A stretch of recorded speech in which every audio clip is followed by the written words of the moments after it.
understand what you're interacting with. It's just that a lot of times we interact with things that we don't know what we're interacting with. A lot of times, y'all, you got people out here throwing stones at people in the spirit that are doing spiritual sciences against other people. They need to beware. Because they don't understand what they're interacting with. They think it's just, okay, yeah, such and such told me to do this, and I got that, and I'm going to do this because I can't stand her. She thinks she all that. Okay, I'm going to show her. I don't care. I'm going to show her today. No, you're going to show yourself. All that you over there doing and drawing and poking and doing, you doing that to you. Sugar Bay Leonard up in here like that. Sugar Bay Leonard.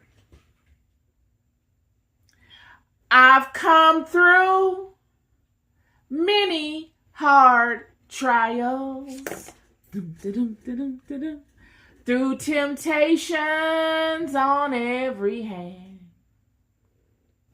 Though Satan's tried to stop me and to place my feet on sinking sand. Through the pain and all of my sorrow. Through the tears and all of my fears.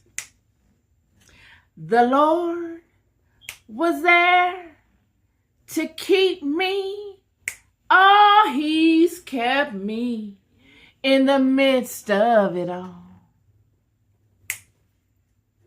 Not because I've been so patient. Not because I've always obeyed. No, it's not. Because I trusted him to be with me all of the way. But it's because he loves me so dearly. He was there to answer my call. He was there always to protect me. Oh, he's kept me in the midst of it all. I had to say that. My spirit needed to say that. Yeah, that's what happens. This is why God says, sit at my right hand while I make your enemies my footstool. While I make your enemies your footstool. Not because God does not love them. They're God's children as well. But they're turned. They're harming themselves. It is not any of our job as children of God to go about life being a punching bag for other people and their stuff. Just because you come forth with truths of God and you speak to the power of the Holy Spirit and you speak to aligning to righteousness and you speak to the goodness of God, and just because there are people in the world that have heard it time and time again throughout their families, the patience of people depending on God, and they go out and they see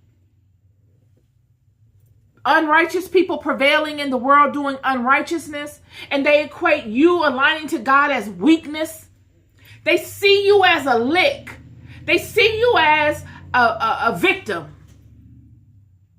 Oh, she believes in God. Okay, I can get her, yeah. We're gonna do this and that to her. We're gonna call upon this our God. We're gonna call upon the witch. We're gonna get the witch to curse her. No, you're not gonna get nobody to do nothing. Sugar Bay Leonard. Sugar Bay. I'm telling you, Google Sugar Ray Leonard. Sugar Bay Leonard. No. You've got to know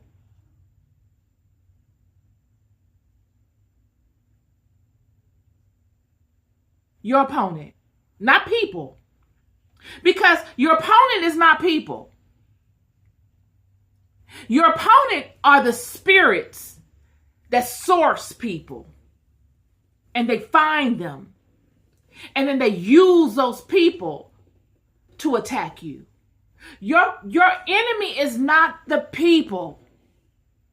This is what I was thinking last night. I've known it all along, but I just was thinking it last night. Like, my enemy is not the people. My enemy is this unseen spirit that don't want to be seen. That's my enemy.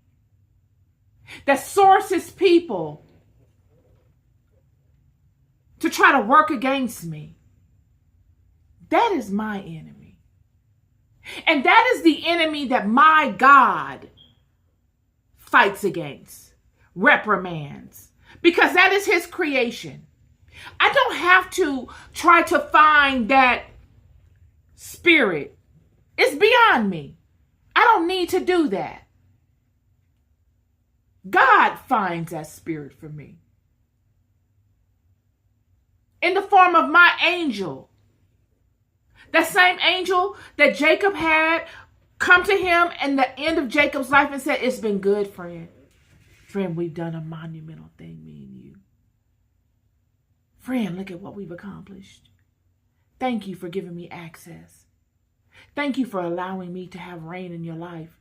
Thank you for navigating this ship in the physical while I navigated it in the spiritual. Me and you were the dynamic duo. Two peas in a pod, Batman and Robin. Me and you.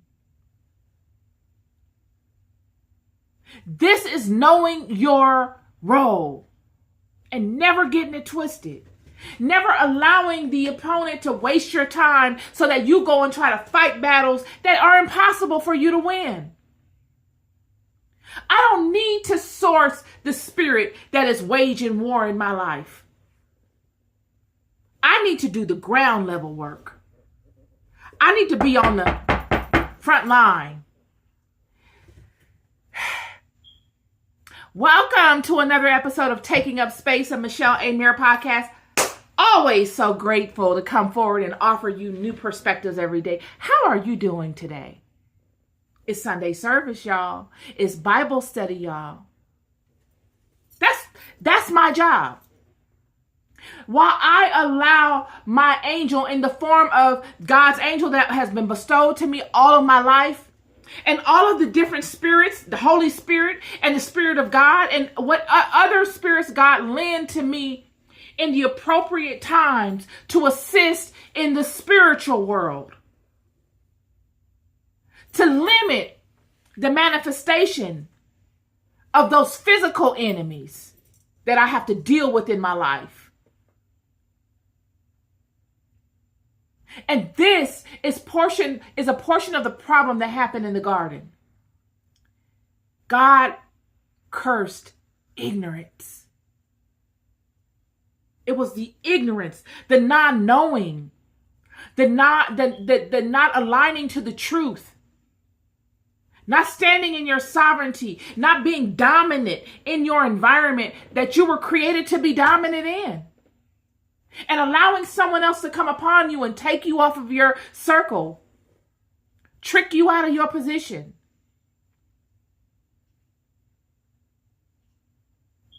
So yes, the enemy knows your dreams, friend. Let's just say this, the enemy can see into the dream world. And if the enemy can invoke a dream upon you, the enemy can see different aspects of your thoughts. Why wouldn't he be able to? If he was there when Adam was created, why wouldn't he be able to? If he is the wisest in this realm, why would he not be able to, friend? He can see aspects of your thoughts. He reverse engineers everything that God does. Yet it's distorted. It's never as perfect. So he doesn't have the fluid vantage point that God has of your thoughts. but he has pieces. Like a puzzle. It takes pieces. Okay, they were thinking of that when that feeling came. They thought of that. They thought of that. Okay, I can put this together. This is what he does. How do you think he knows? You think you fooling somebody? You're not fooling nobody. He can see the truth of you. Even if you try to hide it, he will find it.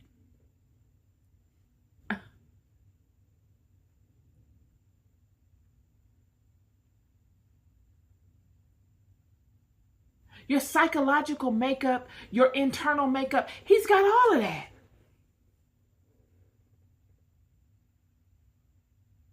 And this is what I try to tell you. The wicked sciences of Babylon.